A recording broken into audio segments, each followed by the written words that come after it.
Welcome, everybody. This is Kareem Kanji again, instructing you in social media marketing.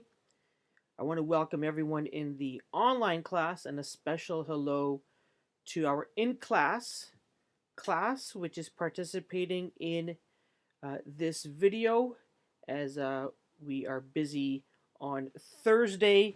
So, welcome to everyone. So, this class, we are talking about blogging. And it's going to be an interesting class. I'm going to show you I'll show you my blog. I'll show you a friend of mine, his blog, and we'll talk about blogging. But first, let's go through today's agenda. We're going to do a recap of last week when we discussed Facebook, and then we are going to go into the basics of blogging, about creating, curating, aggregating. We will talk about some blog terms such as tags, categories, and search. We'll talk a little bit about WordPress. We might touch on Blogger.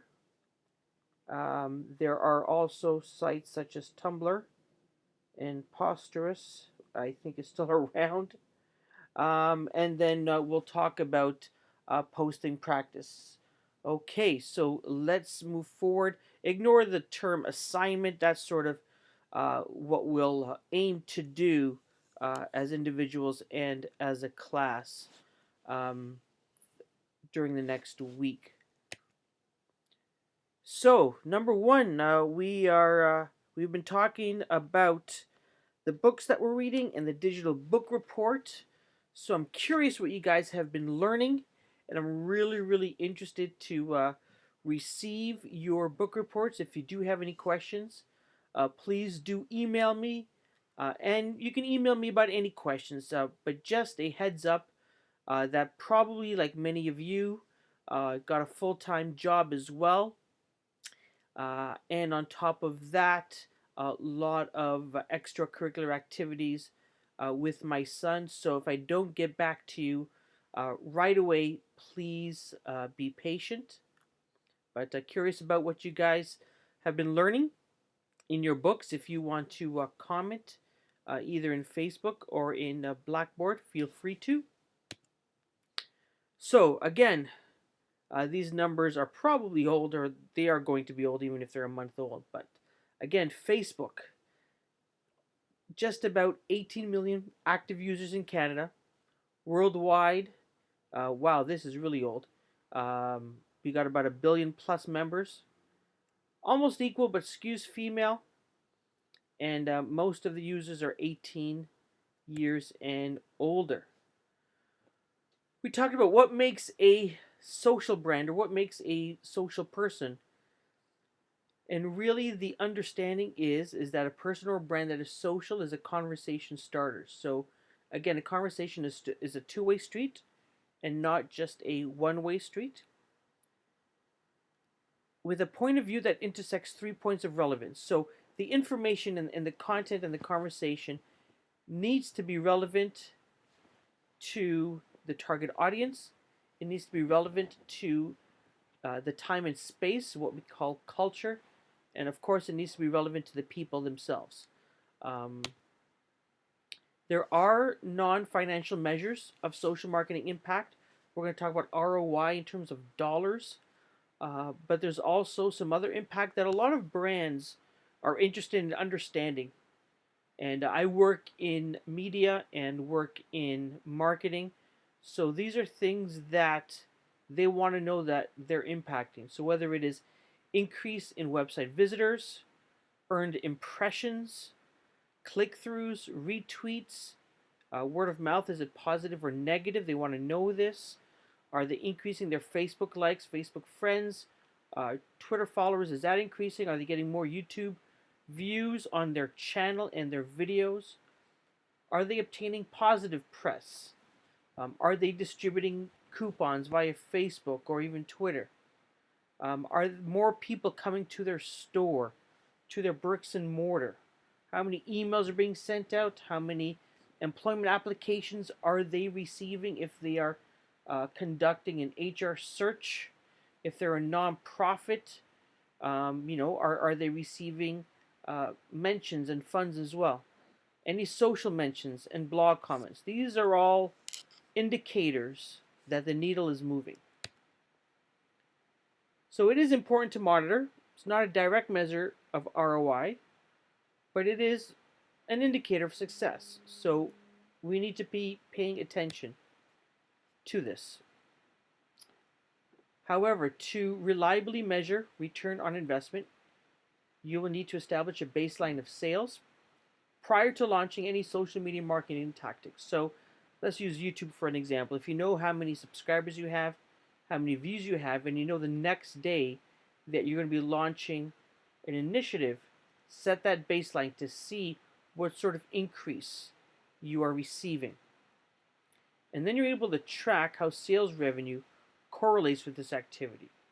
So if you know on day 0 what the baseline is, and then if it's a 1-month campaign, you could measure the social media changes. So increase in views, increase in subscribers to the YouTube channel. You can then overlay that on top of sales revenue for that same time period. And then you could also look back, a month back, or the same month the year before, and see what sort of sales you had and what sort of initiatives you had. The idea is if you add on something new, such as social media, and you can then track and correlate that activity with any increase in sales or revenues. And the same thing with decrease. You can see whether or not, hey, maybe the stuff that we're doing is not working. So here's an interesting chart. Earned dollars versus saved dollars. It's not just about earning money, but it's also about saving money as well. So we have a benefit, increased brand visibility. These are things like the blog traffic, press mentions, search engine positioning. Are we going up in Google? Word of mouth, right? We know what the metrics are, right? Increase in visitors, page views, and so on and so forth. The value to that is you get more eyeballs on content that you own. You can then measure that against what you would have to pay for something like a television commercial. But on the other side, we have savings. We have savings on customer insight. So you can receive comments, for example, in a blog. Dell and Starbucks have very interesting blogs that curate ideas on how they can create better product, better service. And this has the ability to not just make these brands money, but also to save money as well. You're also being able to save that way rather than hiring a focus group. So these are interesting benefits, not just about making money, but saving money as well. So let's get into blogging. What is a blog? Number one, it's a blog. So the term blog came from weblog. So it's a journal-style website with entries listed in reverse chronological order most of the time. Sometimes they're random, sometimes they're organized by themes. Some people, when they talk about blog, they're talking about a website. So I have a website, but my website just happens to be a blog at kareemkanji.com. Generally, when we're talking about blog, they tend to be short and informal. If we're talking about the Toronto Star Online, yes, they have articles and entries. However, I wouldn't call them short and informal. I would call them detailed. I'd call them news items. And we can argue on that as well, whether what's in today's newspapers is news. Posts, sometimes they include embedded links to other articles within that same website or blog. Sometimes they include links to outside articles and blogs and websites. They might include videos, they might include images. This helps to increase engagement and time on site. Posts are usually assigned categories and tags, and I'll show you what that means. It basically helps readers find similar stories. So if you're looking at something and it's about wearables, You might click on a tag or a category within that blog that says wearables to see all of the other stories or blog posts about wearables. And I'll show you that on our website. And most blogs encourage readers to comment.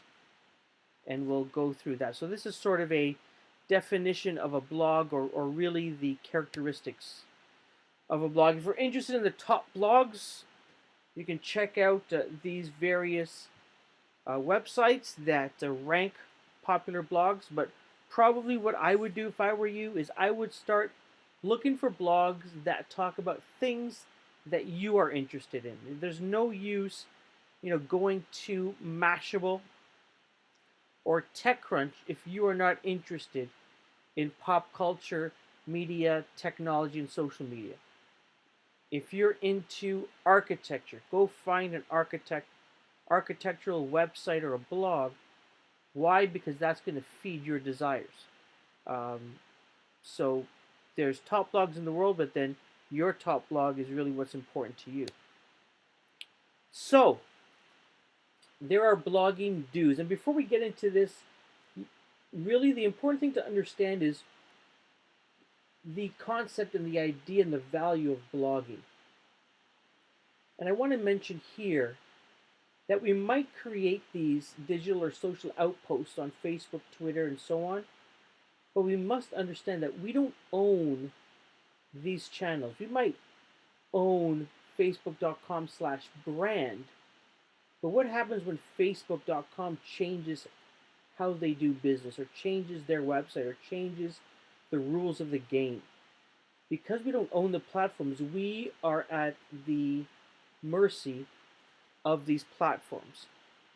What blogging allows you to do is to own a domain, own a website, upload a blogging infrastructure to that, otherwise known as a CMS, a content marketing system, and be able to curate and create content that you own. And the only way it gets taken away from you is if you forget to renew your domain or pay your website host. But really, that is yours.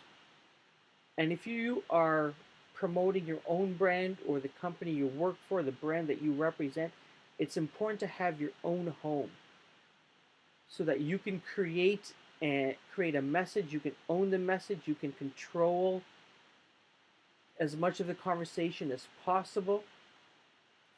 And I think that's very, very important. So some blogging do's. Number one, be yourself. Write in your voice.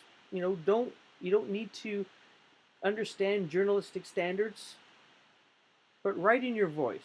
One of the things that you might want to do is read the post out loud or read it a couple of times. Make sure it makes sense when you're reading it. Make sure it sounds like a conversation.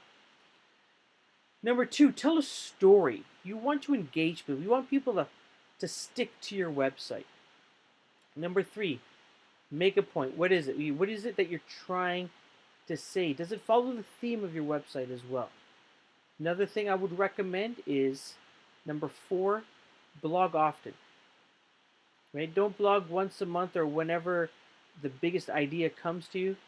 Try to create content as often as you can, because I think one of the important things is that when someone is searching for you, you want them to find you. And if you are competing in a space that's very competitive, Google's going to provide, is going to know whether your blog/website is providing content that it sees as valuable or that it sees as relevant or new. And one of the things that you can do to gain points with Google is to have fresh content. And yes, you want to make sure you also have relevant content and popular content. That's why you want people to comment on your blog. You want people linking to your blog naturally and organically. You want people liking and commenting on social about your blog as well. And they ain't going to do that if you're not blogging as often as you can. I would recommend starting at once a month. Get comfortable with that. Go to once a week. And then go with a couple of times a week. Do not do. What do you not do? Number one, do not get too technical unless your audience is very technical. Don't overthink the post unless it's something that you really need to do based on your audience, but generally don't overthink it. Okay, keep it simple. Invite commentary. And one thing is very important, whether this is with blogging or social, do not post when you are angry. All right, some stats for you that's very important to understand. People have short attention spans. They want, bite-sized content. They want to eat and go. The average reader looks at a blog post for just over a minute and a half. So get to the point right away. Keep them engaged with something snappy, something important. Keep it relatively short. Doesn't have to be too long, but don't make it so short that you only have a sentence or two. Try to stick to 400 to 700 words. Now, there are people out there. There is Seth Godin, who is notorious for having very, very short blog posts, but he's also notorious for publishing many, many books. So, provide some balance. Choose a title that is eye-catching but also clear. Do not create clickbait titles. Google will punish your blog or your website for clickbait eventually, because they are moving more and more to the idea that your content must help the reader answer their search query.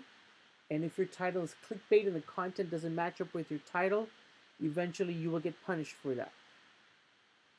So that is a little bit of an SEO tip there. And make content that is easily scannable. Don't have 10-sentence paragraphs. Coming to a new thought? Hey, start a new paragraph. I'm notorious for having paragraphs that are 2 sentences long. Now, there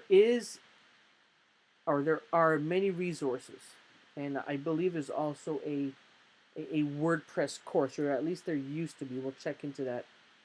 But here are some tips for blogging. You can go to blogbasics.com. Beth Cantor, just search Beth Cantor and check out her blog as well. And Mashable.com is also notorious for posting a lot of trends and how-tos about blogging and content.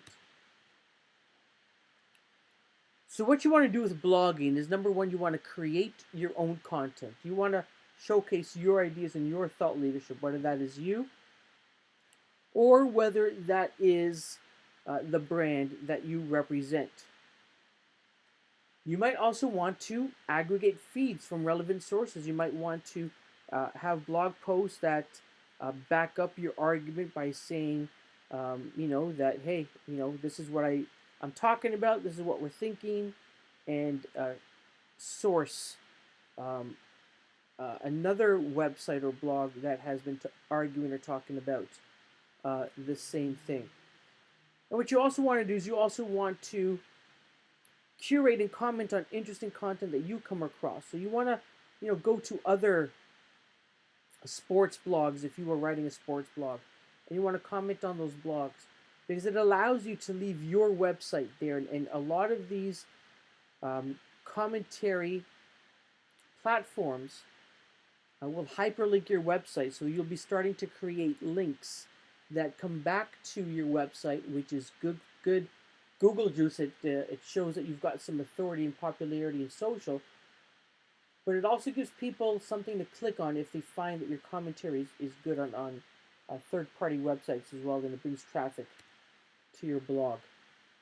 One way to curate content, and I used to do this when I started writing for techvibes.com, was create Google alerts. So I wanted to know about what was going on in social media in Toronto, so I would create a Google alert around social media in Toronto, and I would go through that every day in the morning and write one quick blog post if I could find something that was really, really interesting and relatively new. So you can create alerts. Just go to google.ca/alerts. And you could also do some Boolean logic to narrow results. So again, here, if you're looking specifically for cats and not kittens, you could actually create that search. Cats, not kittens. Or if you want both, or either or.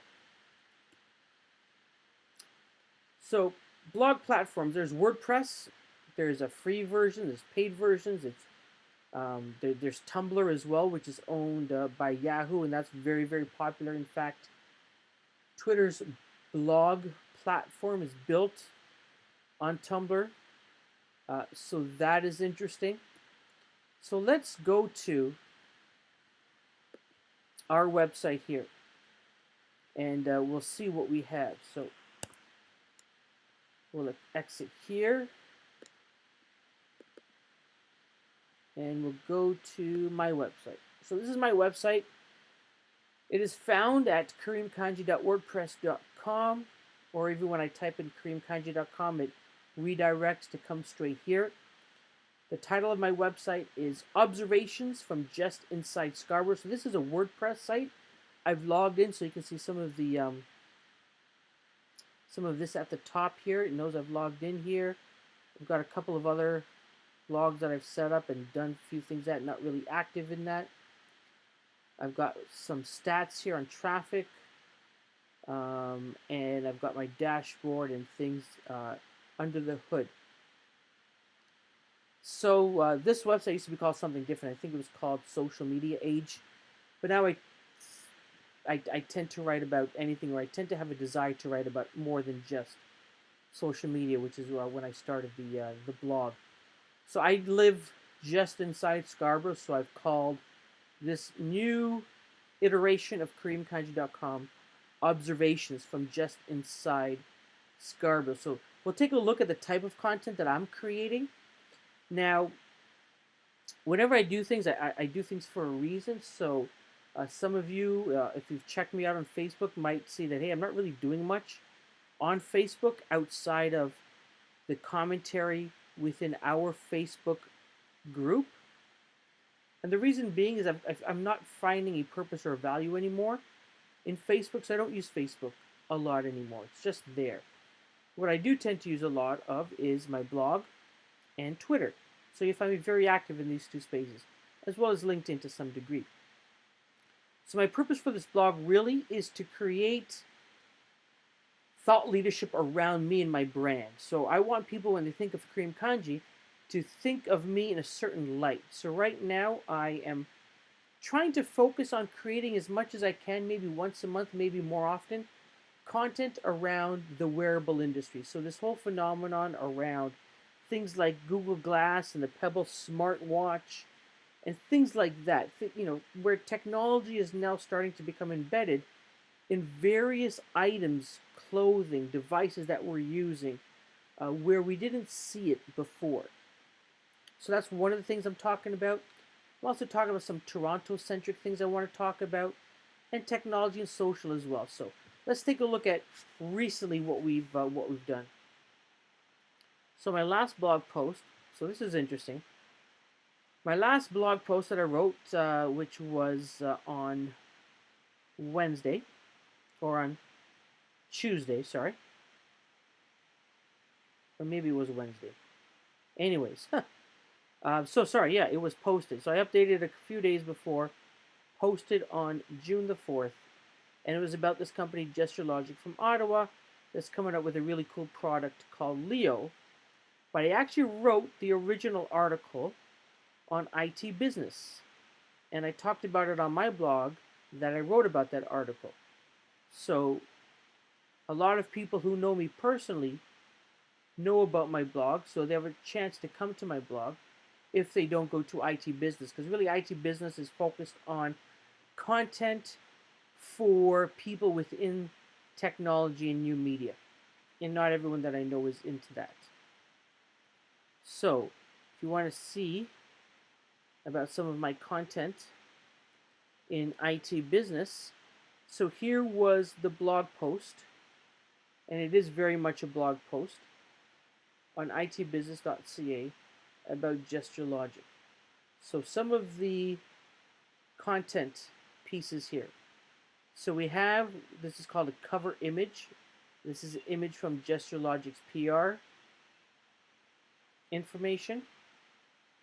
We have over here some of the social sharing buttons, so people can share on Google+, LinkedIn, Facebook, Twitter, and a few other places as well. There's me and my photo, so people know, hey, it's Kareem writing this. provide some authorship and authority around there. And then there's my article. And what the editor does as well is that they insert related articles as well within that, with the understanding that someone who's interested in this article might also be interested in this article. So it provides places for the reader to go, and IT Business then is able to, if I could find anything in here, actually, got my pop-up blocker on. Let's pause it, and if I were to refresh this, let's skip this, we would see some ads there. Now you see some ads. So this is how companies like IT Business make money. They might be charging this advertiser or this advertiser on clicks per or cost per impression, or they might be paying on cost per click or cost per thousand. So this is how IT Business makes money. Anyways, so if I'm a reader and I stay on this website longer, IT Business makes more money. If I click on the ads, IT Business makes more money. Make sense? I embedded a video in this content that I took with my smartphone. It's 1:47. That adds 1:47 to somebody looking at this particular website and blog post. And although it's a little bit more than 700 words, it's in bite-sized pieces. It's an actual interview and a thought piece, a leadership piece around the wearable industry. And it's an interview with the CEO, this guy here, Leonard, about his company, Gesture Logic, and his attempt to build a high-tech company in the capital of Canada. And so I've written some other blog posts as well for IT Business. So if I click on my name, that takes me to my profile page on IT Business and all the articles that I've written there. So you can see Gesture Logic, Bionim, that's another wearable company, XYZ Printing, 3D Printing. This is when I went to Taiwan, visited a company there. A friend of mine, Rob Jama, has a company called Tiny Hearts. So here's some of the things that I've written. So I want to be known as technology as well in my space. So that's IT Business. What else have I written about? I do book reviews, so I just finished reading this book about Jeff Bezos and Amazon called The Everything Store. So I wrote a blog post on that. And you've also seen it's been shared. So what I do is I'll share this content myself. So when I create this content, so let's go in here. So before I go there, let me just show you a few things. So I write about that. I met Olivia Chow, just inside Scarborough, in fact, at a barbecue that was at my friend's house. So she met me. We took a selfie. Oh, here's me announcing the new name of my blog post for my website. This was actually a blog post that I referenced, that I wrote at the company I work for in their website called Catalyst. So Catalyst is the company I work for. We have a blog called Thoughts or Insights to Ignite Your Mind. And this is an article I wrote about Arcade Fire and what they are doing with video and interactive video. Anyhow, let's go to under the hood with this and show you some of the things there. So if you go into dashboard, dashboard is where you make things work. And you can do a lot of things in here. So in the dashboard, posts, this is where I can make new posts. So if I go to all posts, I'll see all the posts that I have. And in fact, of this post here, this is a TBT, Throwback Thursday post. Tomorrow's Thursday, just over a month ago, maybe 2 months ago, I was in Taiwan, Taipei. I had a chance to go to a baseball game, and I took some photos there in a video, so I'm going to be sharing that in this blog post here, so you can see it's scheduled. So we've got here categories. So this is a sports category.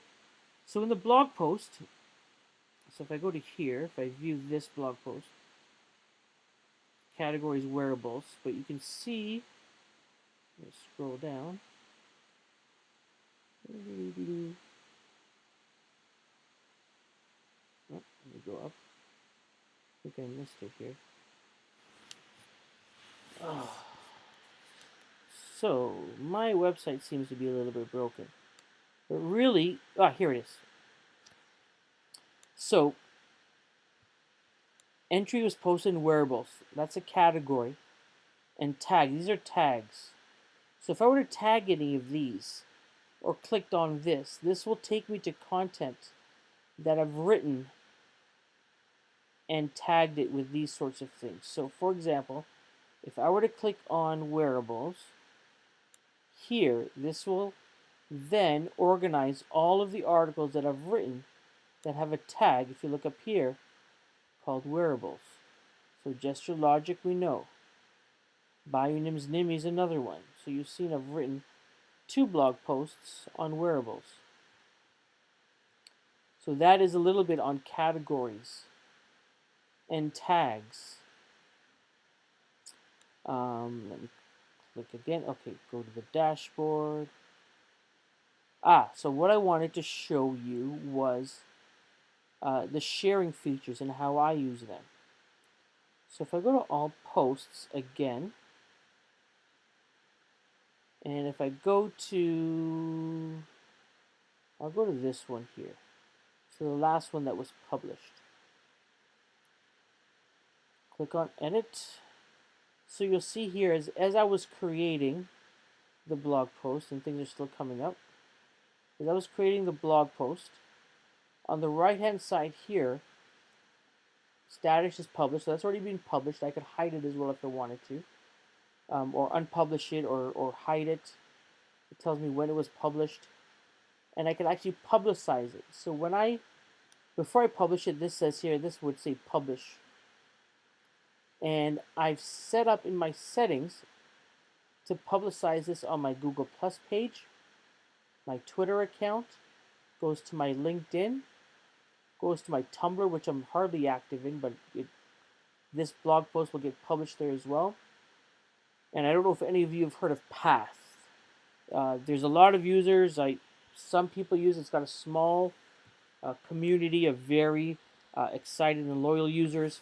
I used to use it a lot. I thought it was really, really cool. I just don't have the time or energy for it anymore, so I don't use it as often as I used to.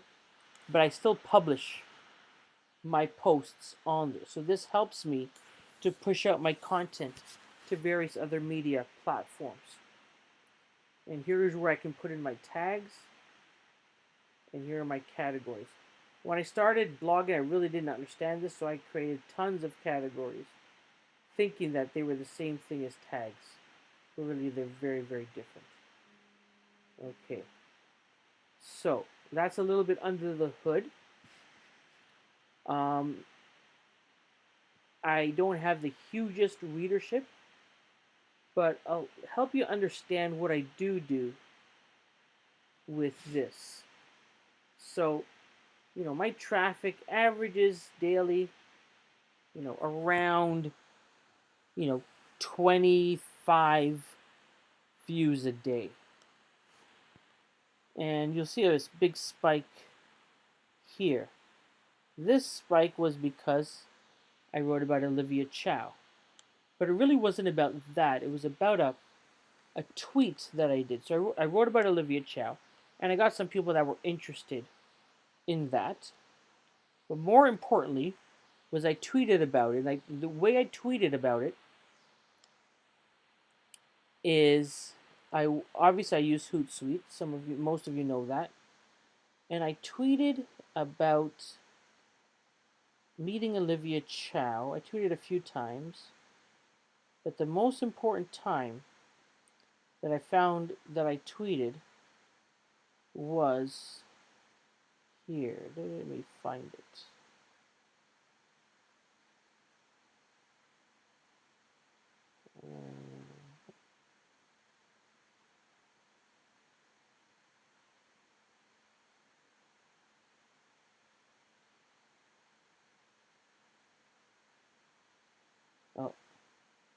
We've passed it. Give me a second. We will find it here. Now here. Sent tweets.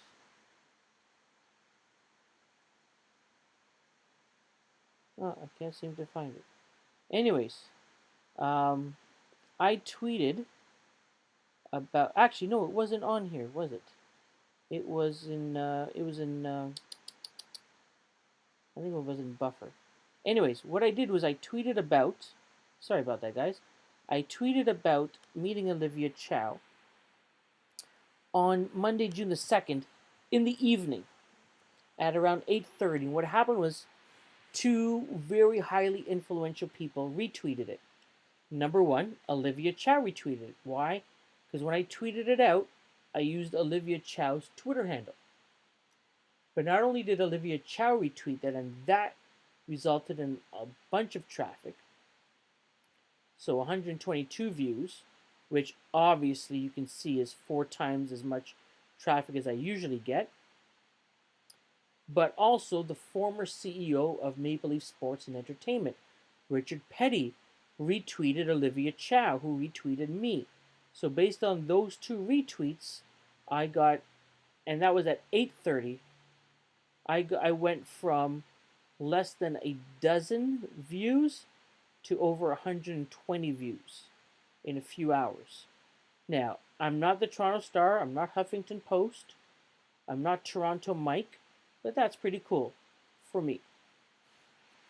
And yeah, so what I do is I'll look at my top posts and pages to see what's really, really popular. So Gesture Logic, that post I showed you, didn't get a lot of traffic today, but comparatively it did this evening because I retweeted at around 8:30 or so that I wrote this, and it got retweeted by a highly influential